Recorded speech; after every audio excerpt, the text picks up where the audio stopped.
Бисмиллахи-рахмани-рахим. Вие ја слушате брошурата Дали Иса алейхи селам, Исус, бил Бог или Божи син? Оваа кратка белешка спаѓа во склоп на изданието на Ахмадија муслиманскиот джемаат, вистинското лице на исламот. ए मेरे वाले मुस्तफा ए सैयदुल वरा. Сосем не веруваа оние кои зборуваа Аллах на вистина е Месих, синот на Мерием.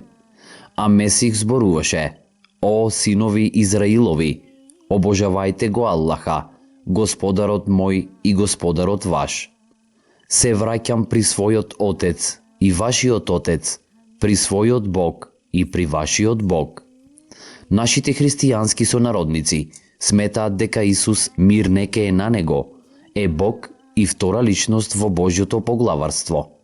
Меѓутоа, се поставува прашањето, дали Исус себе си се сметал за божество? Внимателното проучување на Евангелијата открива дека не е. Известено е дека тој во една прилика рекол: Зошто ме нарекуваш добар? Никој не е добар, освен единиот Бог. Со овие зборови Исус се противставува на божеството, свето Евангелие според Матеј и Лука. Ние овде имаме единствено признание дека тој е само човечко битие, кој не можело да тврди дека тој е добар и совршен како Бог. Кога бил распнат на крстот, тој рекол: Боже мој, зошто си ме оставил? Ако Исус бил Бог, кому тогаш му го упатил оваа молење: Боже мој, и така натаму, а Божи Бог е незамислив. Обраќајќи им се на учениците, тој рекол: Кој ве прима вас, ме прима мене, а кој ме прима мене, го прима оној што ме пратил. Кој го пратил Исус, ако самиот тој бил Бог? Ние ги објаснуваме следниве зборови на Исус, кои служат за таа цел. Учењето мое не е мое, а на оној што ме прати. И исто така, а животот вечен е тоа, да те познаваат тебе единиот вистински Бог и испратен од тебе Исуса Христа. За да бидат сите едно, како што си ти, Оче во мене и јас во тебе, па така и тие да бидат во нас едно и да поверува светот дека ти си ме пратил. Но јас не можам ништо да правам сам од себе. Како што слушам, така и судам. И мојот суд е праведен, оти не ја барам волјата моја, а волјата на Отецот, кој што ме пратил. Ако јас сведочам сам за себе, сведоштвото мое нема да биде вистинско. Овие изјави покажуваат дека Исус држел за себе дека е пратеник, пратен од Бога.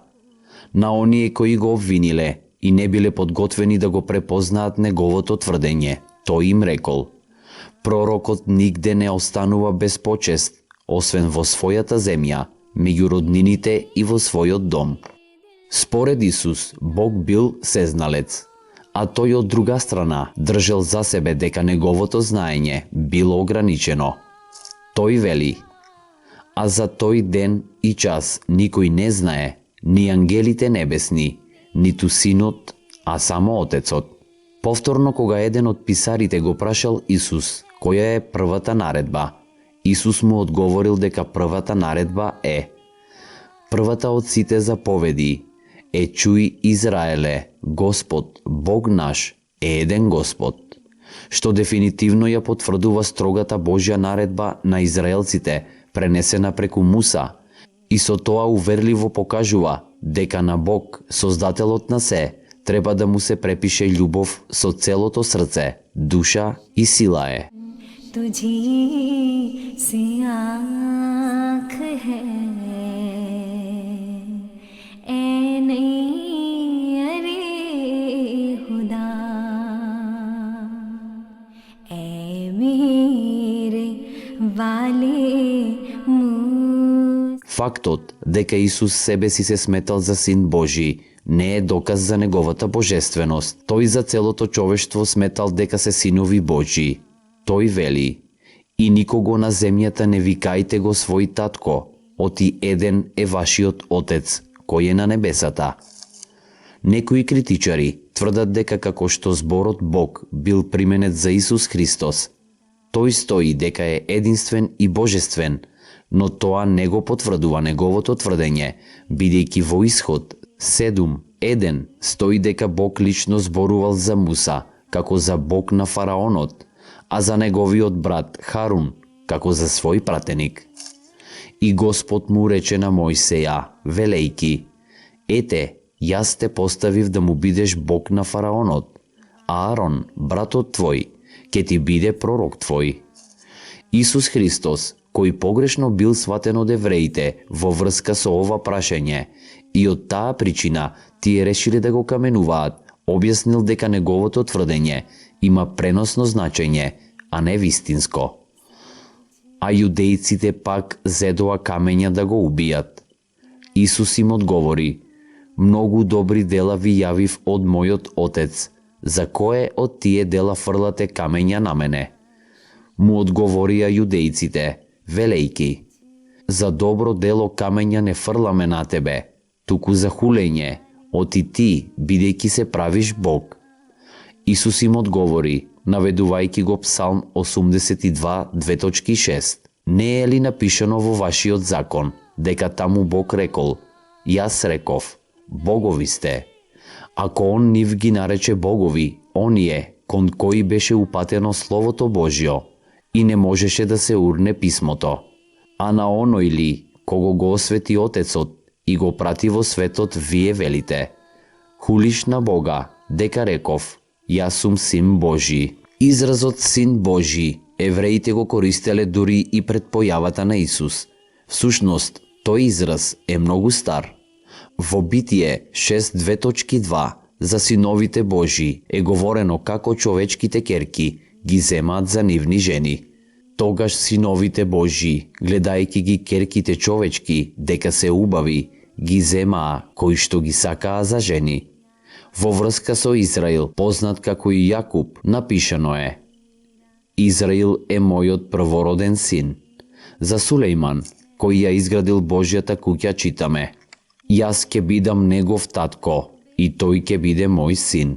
Грижливото проучување на Стариот Завет открива дека изразот син Божи никогаш не бил употребен за Бог, за да неопходно го укаже единството со Бога или било каков физички род со првото негово потомство. Овој израз обилно бил користен за праведните луѓе, за пратениците и за кралевите. Например, за Давид во Псалм 2:2.7 Бог рекол: ти си син мој, јас денес те родив. Се поставува прашањето: дали Исус вовел било каква промена во значењето на тој израз? Дури и летимички поглед на Евангелието ќе ни покаже дека е не. Тој миротворците ги нарекувал синови Божии. Блажени се миротворците, зашто тие ќе се наречат синови Божии. Тој на своите следбеници им наредил да практикуваат праведност, за да бидете синови на вашиот Отец Небесен. Но бидете совршени, како што е совршен вашиот Отец Небесен. За малите деца и нивното повторно оживување се зборува како за синови Божи, затоа што тие се еднакви со ангелите, мелеците. И да умрат веќе не можат, оти се еднакви со ангелите, и бидејќи се синови на воскресението, тие се синови Божи. Потполно е јасно дека Исус никогаш не вовел никаква промена во терминологијата на евреите и Стариот Завет. Со изразот син Божи, тој секогаш мислел на добар и праведен човек. Исус сигурно бил син Божи во таа смисла. Тој бил исправен човек, вистински пратеник. Болно е да се примети дека било воведено ново значење на стариот израз син Божи, кој Исус го користел символички, метафорично, како што го користеле и старите израелски пратеници. Сега тоа почнало да значи Бог или друга личност во Божјото поглаварство. Постојат 4 начина на синовски односи и тоа: усвоен, вистински, посинок и метафорички. Исус не може да биде ниту посинок, ниту усвоен син, затоа што Бог нема сопруга, ниту тој ќе биде наследен од било кого. Ниту Исус може да биде вистински син, бидејќи тој не е од Божјо семе и од неговата сопруга. Лука толкува дека неговиот синовски однос е метафорички и дека значи исправност.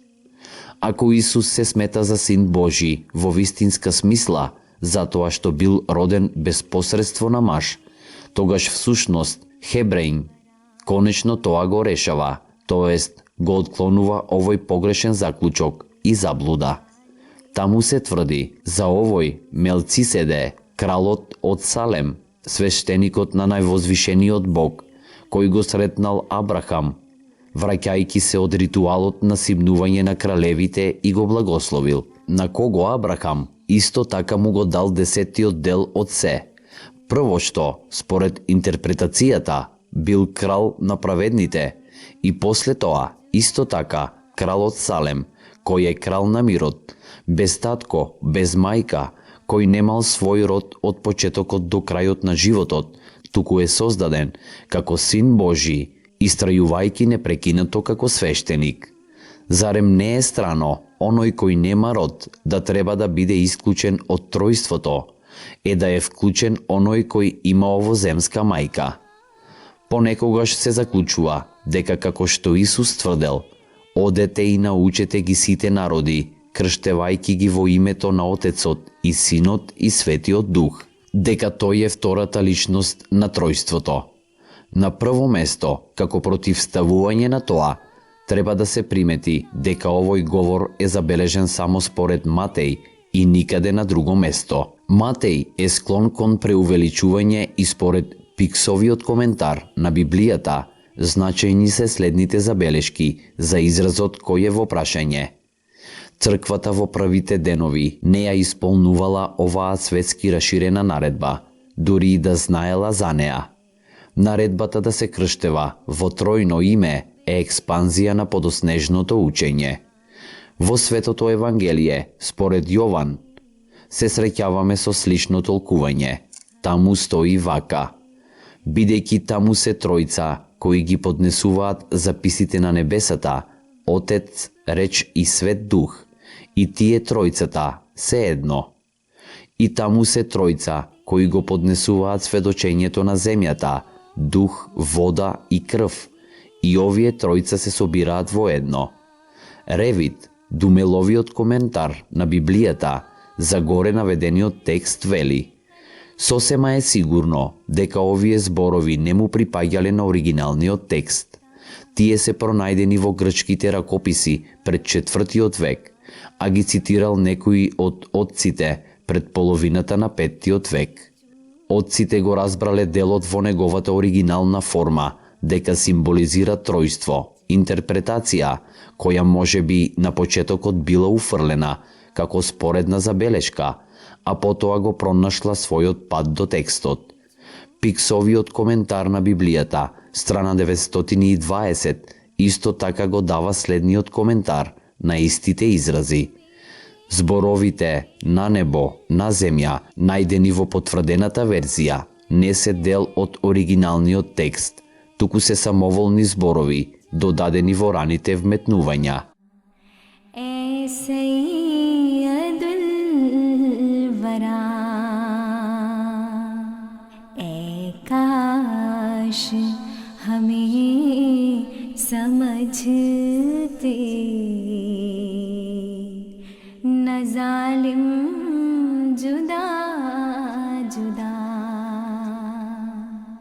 Брошурата "Дали Иса алейхи селам, Исус бил Бог или Божи син" е завршена. Еселаму алейкум.